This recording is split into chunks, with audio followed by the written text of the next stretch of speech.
Vous êtes sur Midi 1 et soyez les bienvenus dans ce nouveau numéro de Croissance Verte. Au Sénégal, beaucoup d'associations de jeunes s'investissent de façon volontaire pour combattre les problèmes environnementaux et plusieurs parmi elles souhaitent accroître leurs connaissances sur certains aspects et thématiques d'actualité pour avoir plus d'impact dans le plaidoyer pour la lutte contre les changements climatiques et particulièrement lors de la COP27 prévue à Sharm el-Sheikh en Égypte. Face à cette situation, la section sénégalaise de l'organisation non gouvernementale Jeunes volontaires pour l'environnement, en partenariat avec JVE International et Oxfam Intermont, ont organisé une session de renforcement de capacité de 35 membres d'organisations de jeunes du domaine de l'environnement sur l'état des négociations climatiques, le cadre réglementaire et institutionnel et le plaidoyer pour une meilleure prise en charge des jeunes dans le monde du climat. Vous le verrez, vous aurez le compte-rendu dans un instant dans notre reportage. Et pour avoir un aperçu approfondi sur les questions liées au changement climatique, la protection de l'environnement et le plan d'action de plaidoyer de la jeunesse sénégalaise et africaine consciente des enjeux environnementaux, nous sommes avec Monsieur Mahamadi Gaba, chargé des études à la section sénégalaise de l'ONG Jeunes volontaires pour l'environnement. C'est un plaisir de vous recevoir. Le plaisir partagé. Merci. On se retrouve sur ce plateau juste après notre reportage.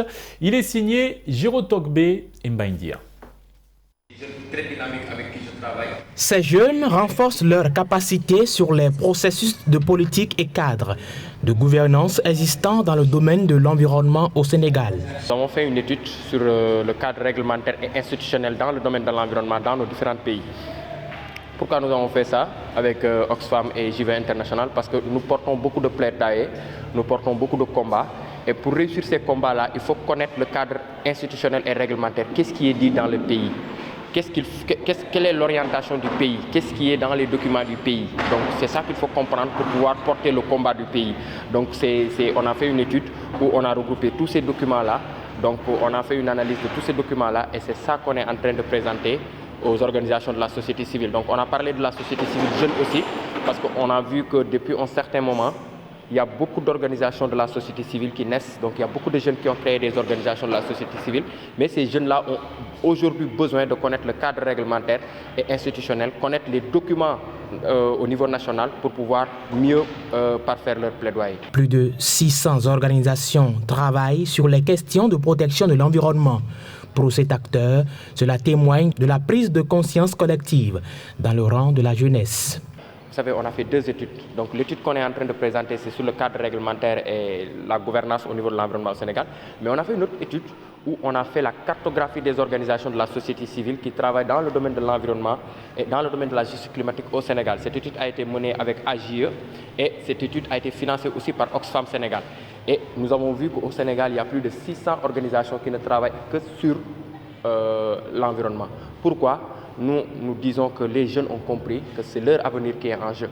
Les jeunes ont compris qu'il faut s'engager, qu'il faut planter, qu'il faut nettoyer, qu'il faut faire des actions en faveur de l'environnement, en faveur de la biodiversité, parce que l'avenir leur appartient. Donc ils s'engagent. Maintenant, cet engagement doit être accompagné de formation, cet engagement doit être accompagné d'un certain encadrement.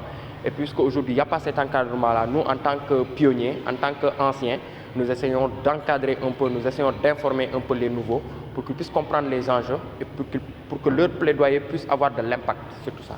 Cet engagement est perceptible, en témoigne la forte participation des associations et autres organismes à la formation. Bon, mon intérêt est double. Tantôt, c'est d'abord parce que je suis jeune et il faudrait que je sache un peu tout ce qui concerne l'environnement me porte à cœur. Donc, ça m'a été une idée intéressante de participer à cette activité pour un peu me mettre au goût du jour, quoi. Et la deuxième chose, c'est parce que je tiens un bulletin d'information et j'aimerais aussi partager un peu ce que j'apprends sur mes réseaux.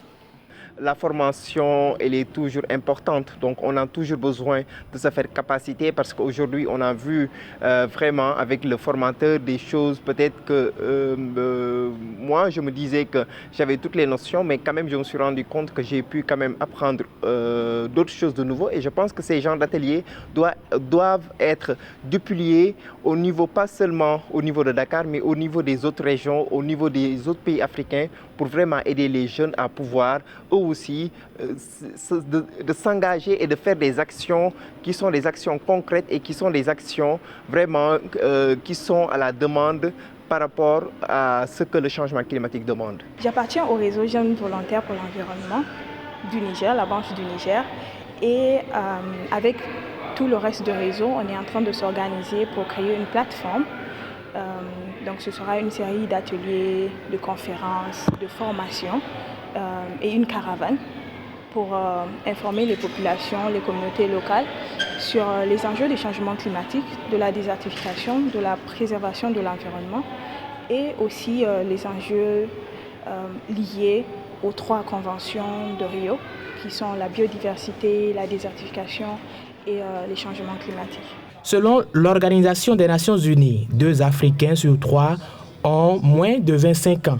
Cette population jeune constitue par ailleurs un atout dans plusieurs domaines, mais aussi dans le domaine de l'environnement. Une partie très importante parce qu'aujourd'hui, la jeunesse qui représente plus de 70% de la population, donc moi je me dis que cette catégorie devrait être privilégiée, on devait les mettre en avant pour qu'ils puissent vraiment montrer, faire des efforts à ce que ce changement climatique puisse vraiment être atténué, qu'on puisse avoir des stratégies d'adaptation par rapport au changement climatique. Et je sais qu'aujourd'hui c'est possible parce que les jeunes vraiment sont engagés, sont motivés, mais tout le temps peut-être il manque de formation, de capacité à pouvoir mener des actions adéquates par rapport à cela. Donc moi je me dis qu'aujourd'hui les jeunes devraient être mis au devant pour qu'ils puissent vraiment se donner le meilleur d'eux-mêmes, pour qu'ils puissent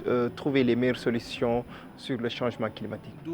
Aujourd'hui, l'accent est mis sur les jeunes et les femmes, tout simplement parce qu'ils forment la base de la société et ils représentent la plus grande partie de la société. Demain, ce seront eux qui représenteront les États, la société civile, les scientifiques et toutes les autres parties prenantes. Et on les voit de plus en plus organisés dans des organisations, dans des associations pour comprendre leur rôle afin de pouvoir remplir leur contribution. Et donc pour nous, il est important qu'on puisse leur fournir l'information, l'éducation pour certains, la formation pour d'autres, afin qu'ils soient bien aguerris, je dirais, armés pour affronter les crises mondiales qu'on est en train déjà de traverser, mais qui nous attendent aussi. La formation, l'information ou encore l'éducation. La jeunesse en a besoin. C'est ce à quoi s'attelle le Consortium Sénégal de la Commission africaine de la jeunesse. Le Consortium Sénégal de la Commission africaine de la jeunesse, c'est une plateforme qui regroupe des organisations de jeunes en vue de pouvoir travailler en synergie sur plusieurs secteurs. Et actuellement aussi, nous travaillons beaucoup plus sur les questions climatiques, donc surtout avec le programme qui s'appelle African Activists for Climate Justice, qui est un programme financé par le gouvernement néerlandais, donc qui est un programme vraiment qui regroupe plusieurs organisations ici au Sénégal. Donc nous formons encore même un consortium avec ces 5 organisations qui sont ici présentes au Sénégal. Et nous, on travaille beaucoup plus sur les questions liées à la résilience pour les jeunes face au changement climatique pour que justice soit faite et qu'aujourd'hui, que ce soit la population, que ce soit nos gouvernants, donc que tout le monde sache ses droits et ses devoirs face à ce changement climatique. Dans plusieurs pays d'Afrique, les efforts sont consentis à travers des regroupements de jeunes en ce qui concerne les défis du changement climatique. Pour les négociations climatiques, il y a toujours un manque d'expertise du niveau des Africains. Ça revient toutes les années. Et on pense que c'est le moment de comprendre nos erreurs et de former de plus en plus des jeunes et pas avoir seulement 1 ou 2 experts dans les domaines, mais plusieurs experts qui pourront se relever au niveau des négociations et puis qu'on puisse vraiment porter nos messages et jouer nos rôles pour les différentes communautés qu'on représente. Et en cela, je pense que le réseau Green Sahel Generation est en train de faire beaucoup d'efforts dans plusieurs pays d'Afrique, mais surtout de l'Afrique de l'Ouest, pratiquement tous les pays de l'Afrique de l'Ouest pour pouvoir capitaliser et vraiment mobiliser cette plateforme de discussion et de conversation avec et les communautés, et les scientifiques, et les politiques, les décideurs politiques, je veux dire. Depuis quelques années déjà, il y a un très grand engouement. Il y a beaucoup plus d'implication des jeunes dans les activités. Et même encore tout récemment, on a vu que l'implication de la société civile est d'une importance capitale. Donc c'est important de continuer sur cet élan-là. Je pense que c'est déjà un très bon pas qui a été fait du moins. Et il faudrait qu'on améliore. Bien sûr, il y en a toujours des défis parce que déjà l'Afrique a ses réalités socioculturelles, ses propres challenges d'abord, qu'on n'a pas encore totalement maîtrisés pour pouvoir être vraiment d'attaque. Au même titre, par exemple, que les Occidentaux qui sont sur ces questions-là depuis des décennies. Donc, je pense que le pas est lancé. Il faudrait juste qu'on amplifie et on améliore nos activités, nos impacts en fait. Cette rencontre va permettre également d'anticiper sur la COP27 qui doit se tenir en Égypte. Les jeunes d'Afrique travaillent d'ailleurs sur le plan d'action. Une caravane de sensibilisation est prévue pour la circonstance. On pense pouvoir avoir une feuille de route ou bien un plan d'action par rapport à la caravane qu'on doit mener. Donc la caravane, elle est certes internationale, mais il y a des actions qu'il faut mener au niveau national et nous avons les associations de jeunes qui sont là et qui peuvent porter ce combat-là au niveau national.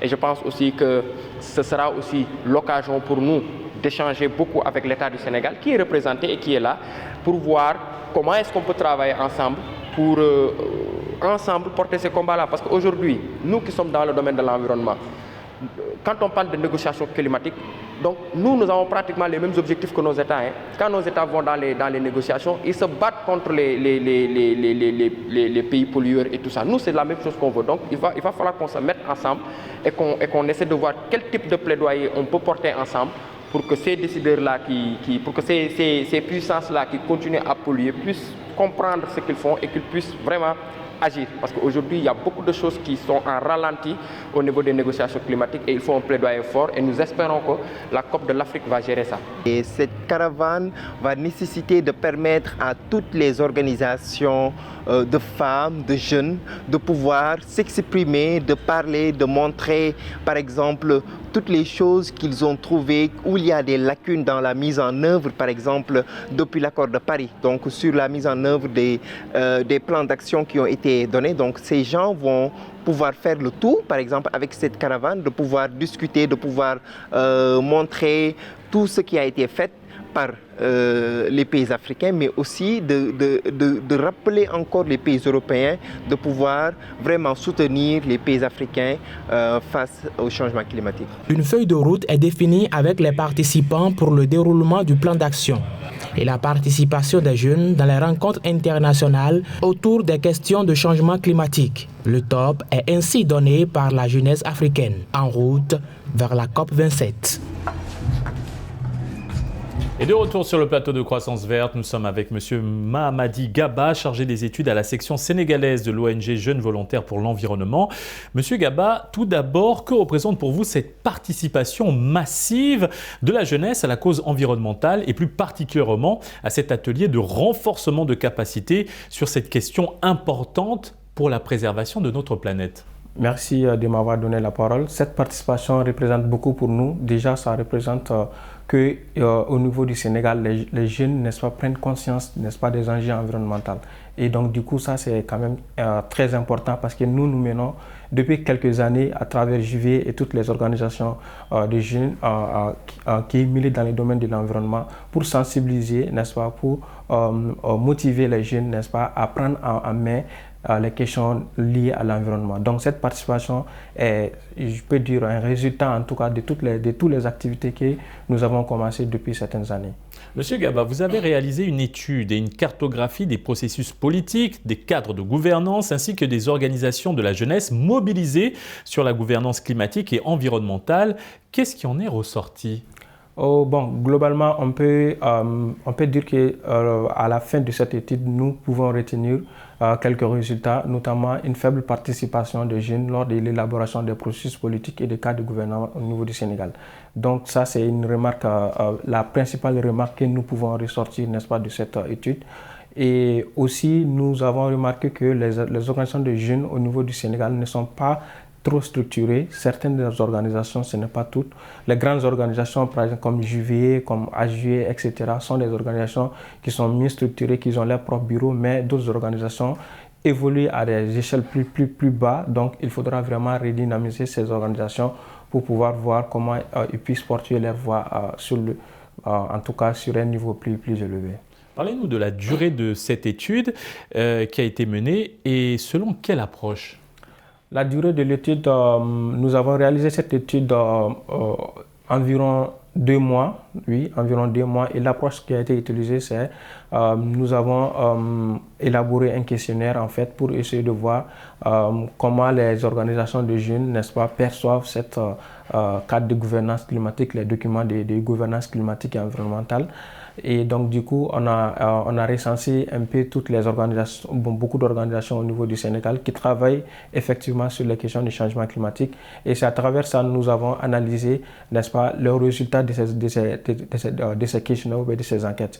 Ensuite aussi, nous avons fait une revue documentaire, n'est-ce pas, sur tous les cadres et les cadres de gouvernance qui existent au niveau du Sénégal. Donc, principalement, il s'agit de la CDN, la contribution déterminée au niveau national, qui est un document phare issu, n'est-ce pas, de la COP21 qui s'est tenue à Paris en 2015 et qui demande, n'est-ce pas, aux États en tout cas de montrer en tout cas qu'est-ce qu'ils veulent faire en termes d'efforts, n'est-ce pas, sur le changement climatique. Ensuite, nous avons aussi analysé la CNDD, qui est la Stratégie nationale de développement durable, n'est-ce pas, donc qui est un document national qui a été élaboré par le gouvernement du Sénégal pour essayer de voir, n'est-ce pas, quelles sont les stratégies qui ont été prises au niveau national pour vraiment lutter ou bien pour atteindre l'objectif, n'est-ce pas, du développement durable.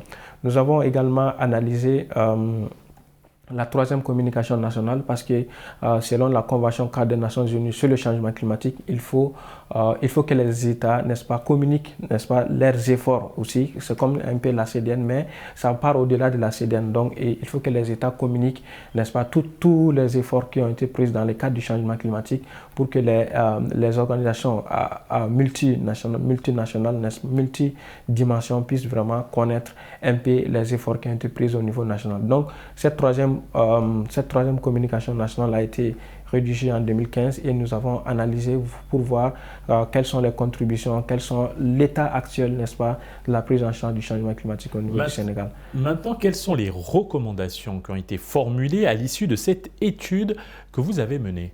Ok, principalement les recommandations qui ont été formulées sont que, en fait, comme je l'ai dit, nous avons remarqué que les jeunes ne sont pas trop impliqués, n'est-ce pas, dans lors de l'élaboration de ces documents.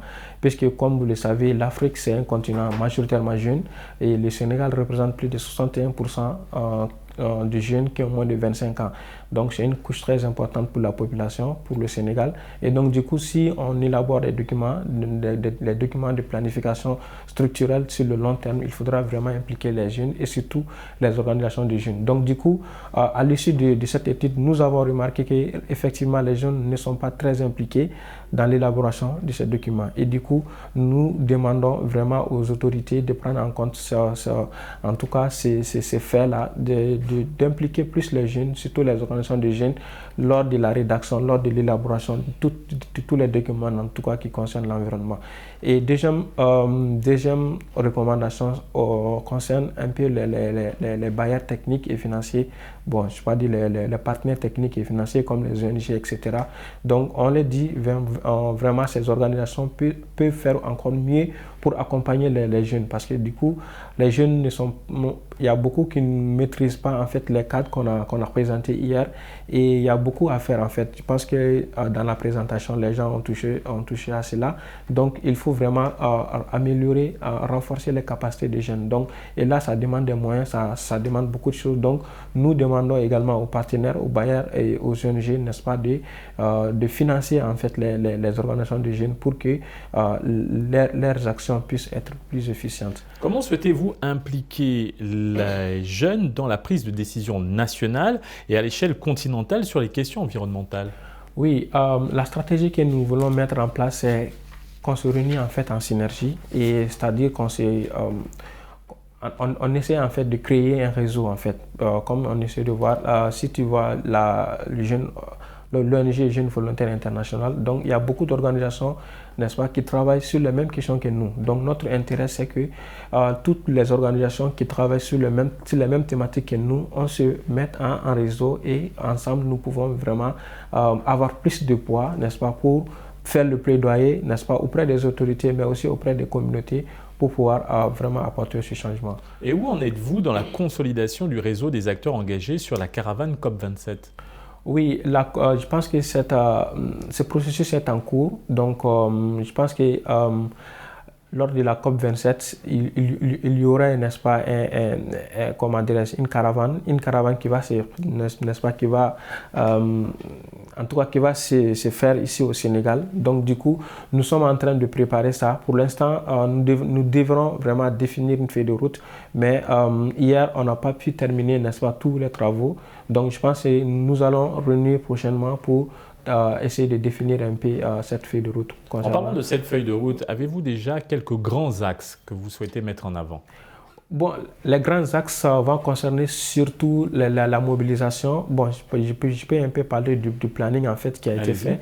Exactement. Donc le planning, c'est que quoi? Cette caravane, en fait, il faut comprendre que c'est une caravane à l'échelle sous-régionale en fait. Donc il y aura, n'est-ce pas, des représentants de pays, n'est-ce pas, de la sous-région comme le Mali, comme le Niger, etc., comme le Burkina, qui vont venir, qui vont se converger vers le Sénégal, puisque apparemment c'est le Sénégal qui va abriter, n'est-ce pas, cette caravane.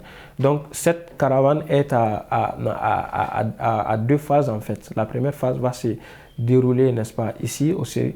Non, la première phase va se dérouler au niveau national. Les pays que je viens de citer vont organiser leur propre caravane. Le Sénégal aussi va organiser sa propre caravane. Ensuite, ces pays vont converger vers le Sénégal pour faire encore une autre caravane de façon globale, et à l'issue de ça, une autre caravane sera organisée comme on appelle, à la COP27 en Égypte, n'est-ce pas, pour essayer vraiment d'impliquer plus les jeunes sur ces questions de changement climatique. Aujourd'hui, quelles sont les attentes de la jeunesse africaine par rapport à cette prochaine COP? Les attentes sont nombreuses. Nous voulons, comme vous le savez, l'Afrique est le continent qui est plus affecté par les effets du changement climatique. Et c'est quand même dommage de le dire, mais c'est la réalité. Et aussi, il faut reconnaître que l'Afrique ne contribue pas à l'émission des gaz à effet de serre. Si tu vois les statistiques, l'Afrique, c'est 3 à 4%, n'est-ce pas, des émissions de CO2 au niveau mondial. Donc, les attentes sont nombreuses, n'est-ce pas, au niveau africain.